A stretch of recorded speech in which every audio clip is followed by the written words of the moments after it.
আসসালামু আলাইকুম। এটা একটি কোর কাটার দিয়ে হোল করা। তো দেখেন, কোর কাটার দিয়ে হোল করার পরে দেখা যাচ্ছে ছাদের কাভারিংটুকু মাত্র 1/2 ইঞ্চি। আরেকটা রড একদম ছাদ লেভেল। নিচে যে কাঠটা দিছে, কাঠের উপরে একটা বস্তা দিছিল, সেই বস্তাটার সাথে লেগে গেছে।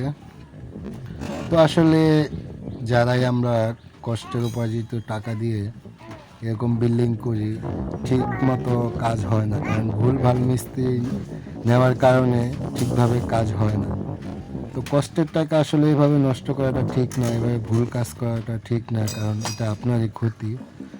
তো সবার উদ্দেশ্যে একটা সাজেশন দিব যে যখনই আপনারা মিস্ত্রি নেবেন, তো ফার্স্ট টাইমে তো রাজমিস্ত্রি নিতে হয়।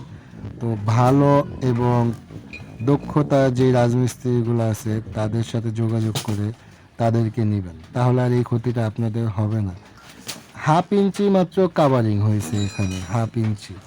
তো এখানে উচিত ছিল কমসে কম 1.5 ইঞ্চি 2 ইঞ্চি কাভারিং দেওয়া ব্লক দিয়ে। তো সবাই ভালো থাকবেন। আসসালামু আলাইকুম।